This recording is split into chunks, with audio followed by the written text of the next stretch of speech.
Welcome to Chapter 3 of the First Hebrew Primer. And in this lesson, we're going to continue our journey on learning how to pronounce the Hebrew language. I can't stress enough to you how important it is to get your pronunciation of Hebrew down pat. It is difficult. It's going to take a lot of practice and a lot of repetition, but it's worth the time. So make sure you take the time to really hammer down how to pronounce Hebrew fluently. So the next sound we're going to look at is called the shva. Now, the shva is a tiny little sound. As you see that at the top of the slide here, it sounds like the E in the word stupefy. So think of that, the E in stupefy, that sound. That's like a shva. And the way it's represented in Hebrew is by these two dots, one over top of the other, underneath the consonant. So the way you would pronounce this consonant up here, where my cursor is you'd pronounce it b, b. Now, the shva is sometimes pronounced like that really short sound, b. Other times the shva is silent and not pronounced at all. So we're going to look at when do you know to pronounce it and when do you know not to pronounce it. So at the beginning of a word, the shva is always pronounced with a short slurred sound. Now these are some obviously made up Hebrew words to sound like English words. Here we have lagoon. You hear that lagoon, just real sound, lagoon. Or maroon. That really quick, hurried sound with that shva. Okay, so here's some reading practice. These are all real Hebrew words, and I'm going to read from right to left, and just repeat after me as I read these. So this is kali. I'll do that one more time. Kali. Na'um. Na'um. Katav. Katav. Shema. Shema. Machal. Machal. Ma'od. Ma'od. Salach. Salach. Again, that's a shva at the beginning of a word. Now, a shva at the end of a word is always silent. You don't pronounce it at all. So here's some real Hebrew words across the top of the screen here. You don't pronounce any of these shvas. So just reading from right to left, I'll read them each just once. This is lach, at, charat, elech, mat, derech, ach. So at the beginning of the word, it's always pronounced that at the end of a word, it's always silent. What about in the middle of a word? I knew you were going to ask that. So when you get to the middle of a word, if it's alone, if the shva appears as the only shva in the middle of a word, it usually comes at the end of a syllable and is not pronounced. There are some exceptions to that, but for now we'll just say usually it's not pronounced, and it also indicates the end of a syllable. So again, here are some made up Hebrew words to sound like English words. Meat, loaf. Hear how that syllable ends at meat? You don't actually pronounce the shva, you just end it there, end the syllable there, and then loaf. Or carpool, carpool. Or concave, concave. So at the beginning, it's always vocal. At the end, it's always silent. In the middle of a word, if it's the only shva in the middle of the word, it's typically silent. And you know that the syllable ends with that shva. So here's some other real Hebrew words. Again, I'll just read these. You can repeat after me. I'll just read them once each time. And it's like this. Yishteh, nafalnu, mincha, evneh, anshe, samtem. Okay, let's move on to the next layer here. When a shva appears in the middle of a word and it's next to another shva, this is actually fairly a common occurrence in Hebrew. So you have two shvas right next to each other in the middle of the word. When you have that happen, the first shva is silent and it ends a syllable. The second shva in the word is going to be vocal and you're going to give it that short, slurred sound. So this is actually really helpful when you see, here's the Hebrew word here. We'll look at this one. This is yiktavu. So when you see a word like this and you see two shavas in the middle, you kind of draw a line between them. The first shava is going to end that syllable and it's going to be silent. The second shava is the next syllable. It's going to be vocal, and it itself is its own syllable. So again, let me pronounce each of these words and you can repeat after me. It's yiktavu. Again, I'm saying this really slowly. If you heard someone speak Hebrew, these shavas are so quick. It's like yiktvu, like you can almost not hear it at all. But it is there. So yiktvu, or here this next word. This is kod shecha, kod shecha. That's a Kametz Hatuf. It looks like a regular Kametz there, but it's an O vowel, not an A vowel. Then we have yish maru, yish maru. Til bashu, and then rag lechem, rag lechem. Okay, now this is just a piece of information for you to file away. Hebrew has 4 gutturals, that is letters that are consonants that are classified as guttural consonants, and then 1 semiguttural, and those are the aleph, hey, chet, ayin, and resh. What's interesting about these words, or these letters, is they can't take a vocal shava.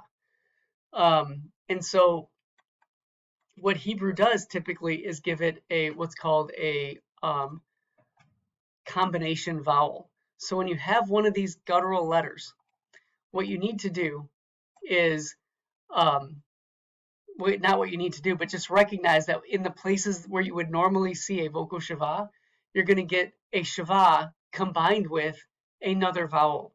So in this first example here, you have a hey, which is a guttural, and instead of just a regular shava there, it's called a hatef patak. That's like the actual name for this vowel, but it's just a really short a. So you'd pronounce this like ha.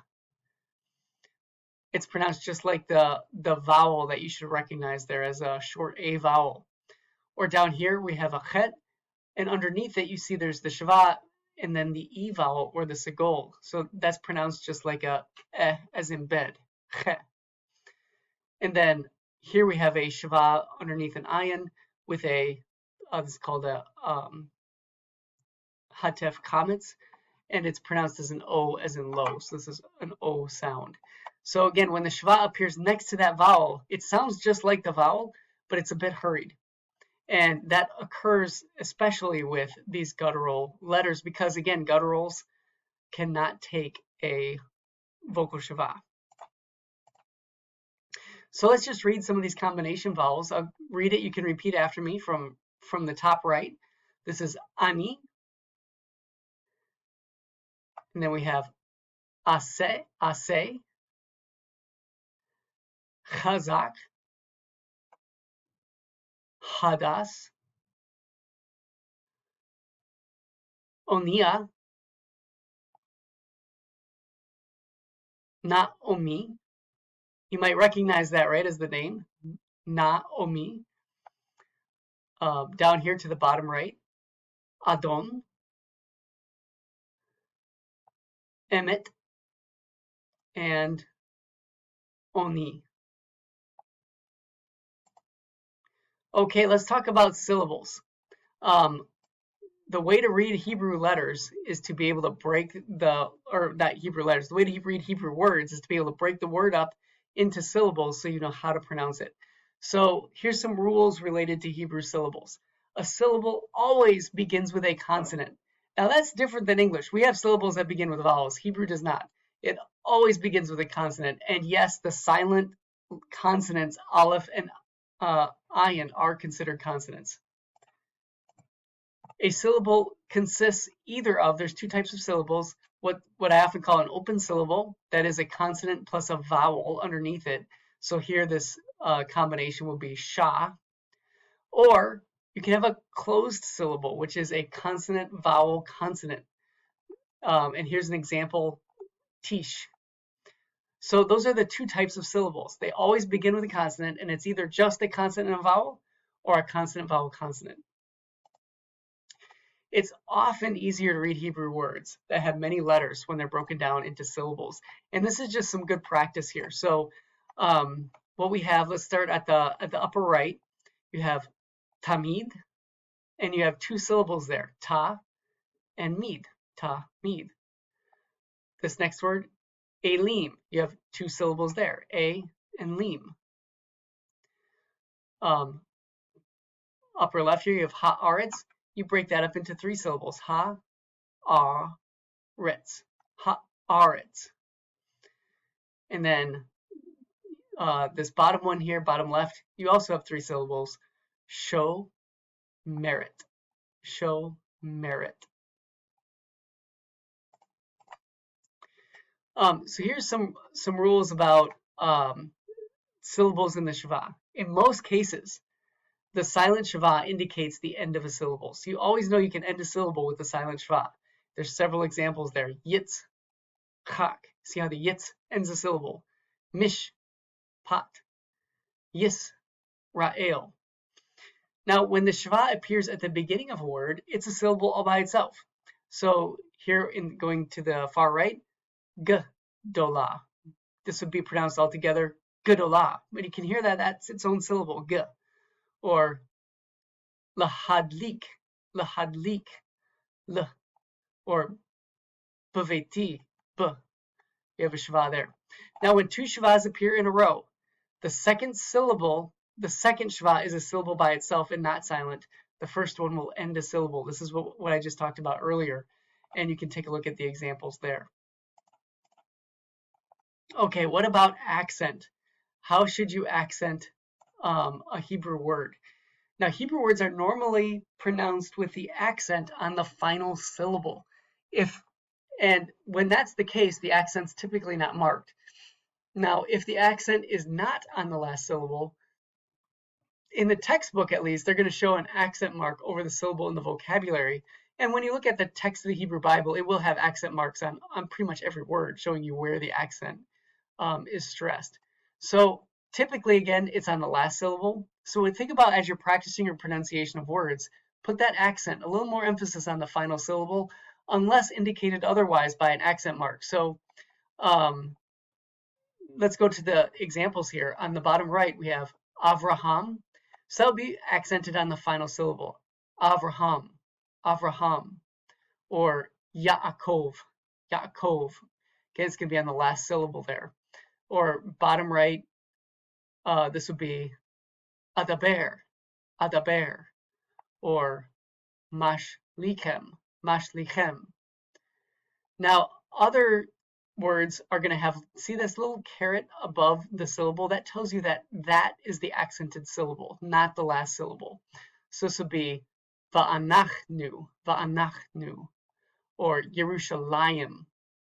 So you just put a little more accent on the syllable that is accented. Again, it's typically the last syllable unless indicated otherwise by that accent mark.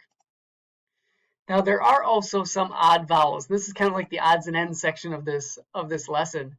For example, when the last letter of a word is a chet and the vowel underneath it is a vowel or a patak, that single line, the combination, you actually pronounce, this is about the only time in Hebrew you pronounce the vowel before the consonant, not the other way around. Some linguists call this a furtive patak. So this here's a really common word, the word for spirit in Hebrew or wind is ruach. And see how there's that A, and it's even shown just a little bit to the right of where it normally would be in vowel pointing, and that's just telling you pronounce that first before the consonant. And it's really just to help you say that consonant. It's like a helping vowel, so it's ruach. Or here's another example here, the word for strength, koach, koach. So these are all words along the bottom that have the furtive patak or this extra A vowel right before the final chet.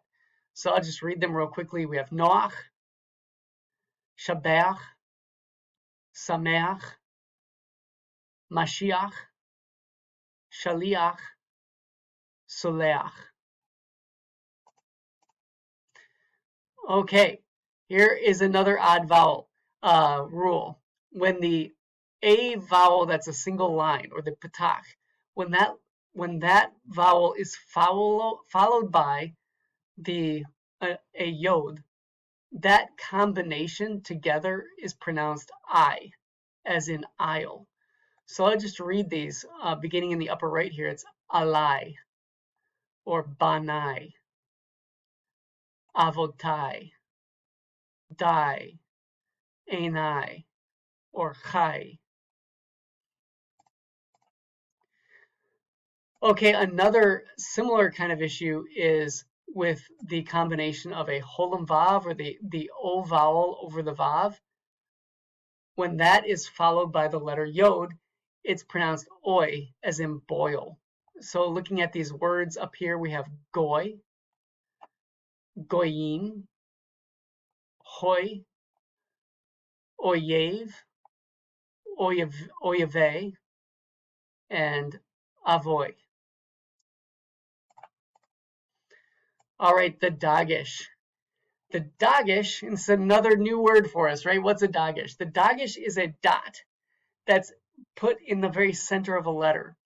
Now, it can appear in almost any letter in the Hebrew Bible except a guttural. Gutturals cannot take a dagesh.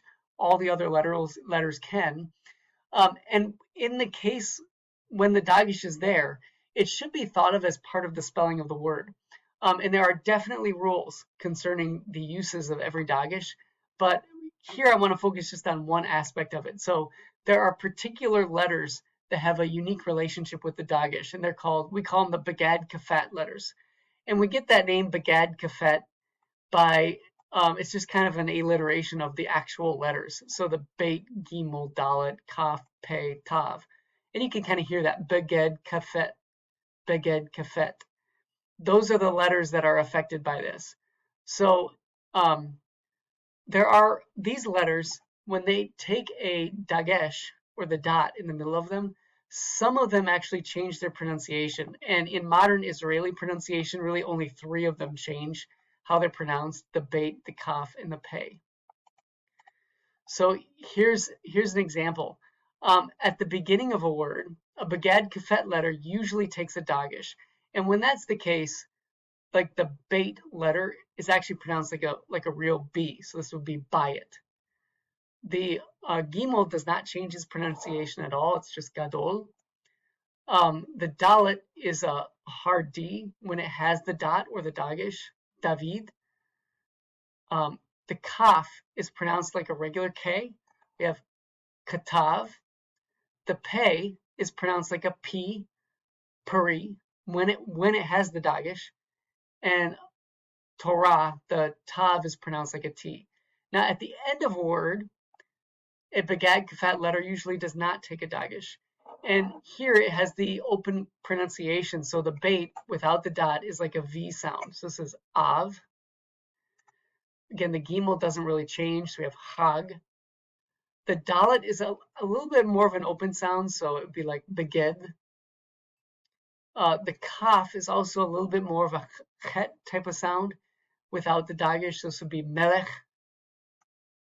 The Pei, and here we have the final form of the Pei, is actually an open P, and that sounds, in English, it sounds like the letter F. So this would be Af.